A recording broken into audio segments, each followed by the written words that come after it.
Millionaires buy things, billionaires buy time, influence, and systems. The difference between the mindset of a millionaire and a billionaire is massive. Let's break it down. First, it's important to think about where this term millionaire even came from because it is extremely outdated and does not apply in the same way today. The term millionaire was first formed in France in the early 1700s during what was called the Mississippi Bubble.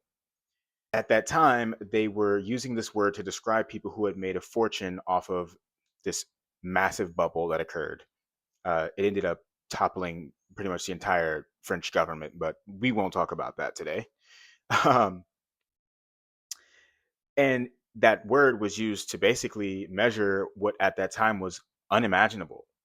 Someone who had over a million livres, or however you say that. I don't know at all. Anyways, eventually that word spread to England. And as banking and industry started to become a big thing in the late 1700s and early 1800s, it continued. That word became more and more relevant and it described more and more people. But in reality, um, a millionaire back then could buy cities, right? Like that was a massive amount of wealth and influence that someone could have. uh, in that time, the early 1800s, there were max a few thousand millionaires in the United States.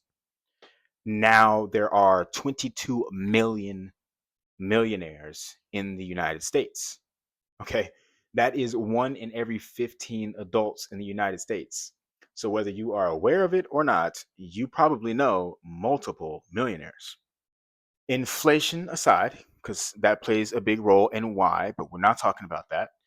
The truth is, becoming a millionaire today does not require some massive radical mindset shift. Honestly, if you have a good job, you invest your money wisely, and you subscribe to the channel, then there's no reason why you won't become a millionaire in your lifetime. Let's break this down. The difference between a millionaire and a billionaire is massive. The first thing that really separates a millionaire's mindset from a billionaire's mindset is that a millionaire thinks that time is money. I'm sure you've heard it a million times.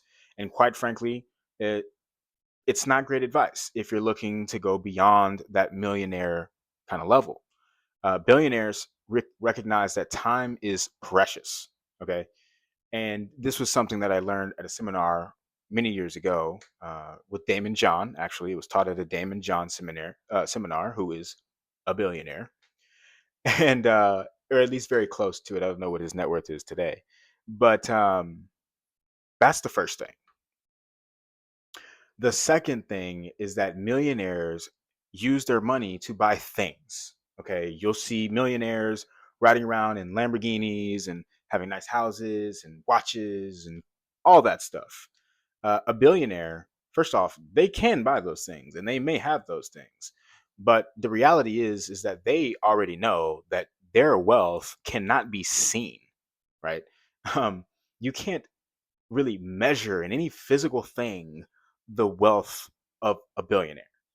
There are mega yachts and ridiculous houses that are hundreds of millions of dollars, but once again, that still does not encapsulate their net worth. There are very few things that you can buy in this world for $1 billion. Okay. The only things that you can buy for $1 billion are companies and businesses and assets that generate revenue and that grow. Millionaires are focused on how much money they can make, whereas billionaires are a little bit more focused on how much they can own of something and how much they can invest into something. Um, Millionaires also measure their success and the largesse of what they're doing in terms of money. Whereas billionaires don't think that way. They think of how it is exactly that what they're doing is going to change the entire world. What impact is that going to have on humanity as a whole or on the planet, right? Huge difference. Now, another thing that's a huge difference is that millionaires think in terms of 5, 10 years, whereas billionaires think in terms of decades or even generations. Okay. The scale of what they are trying to accomplish does not end with them. And that's kind of one of the key themes, is that the millionaire is chasing financial freedom and, the ability to go do something for themselves or to have a vacation, right? Whereas a billionaire is really focused on, hey, how can I change the life of my neighbor, of my community, of the greater community of the world? The reason I wanted to talk about this is because it hits home for me.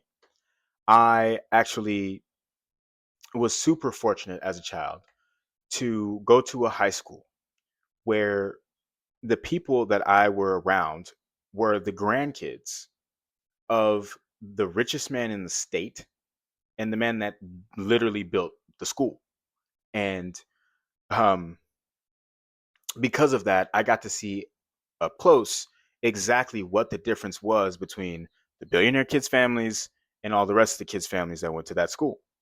On top of that, I had the pleasure of going to Miami for university, where I once again got a really, really uh, extreme experience on the other end of what it looks like to be a millionaire, to be a young millionaire, and the way that they use money and how different it really was. And it was awesome. I loved being able to see what I could see of what these people had, but I knew, right, that that was totally separate from what I was seeing from where I was back home. The point here is that if you really want to have the lifestyle that you think that being a millionaire is, then you really need to be shooting for becoming a billionaire, and you need to be willing to delay that gratification of buying the things that you want to buy in order to actually get to that place. um to be honest, to be able to prudently buy a fancy car, a $250,000 car, that should be an insignificant amount of your net worth. And at the end of the day, another thing to think about is what really matters to you. If you only care about yourself, that's totally fine. When you make $1 million, buy a Lamborghini. 25% of your net worth tied up in a car, no problem. If you have children or you have family that you want to take care of and a parent that you want to retire, or a future generation that you want to make sure has something left over, or even people who are impoverished that you want to help, that's not a very good idea. And on top of that, right, it's not about today, right? We're thinking about the future, and that dollar that you're spending today is worth so many more dollars in the future, right? So when it comes to this whole game of building wealth, I think the most important thing that I want you to take away from this video is the importance of expanding out the timelines and recognizing what it is that you are actually sacrificing by doing something that you don't need to do today, when in the future, right, that $250,000 that someone has spent on a Lamborghini is worth, tens of millions of dollars at some point in the future, due to compounding interest. So if you haven't seen my video on compounding interest, uh, click around here. There's going to be a ton of videos that come up. We're talking about finance. We're talking about the psychology of money and investing, and also the different types of habits that you can start developing and creating in your life to get yourself not only to having more money and having more wealth, but having a better life and creating more impact in the world. And on top of that, adding a little bit of extra ancient wisdom and spirituality to all of that. So if that's interesting to you, hit the like button, hit subscribe, and I'm going to see you on the next video.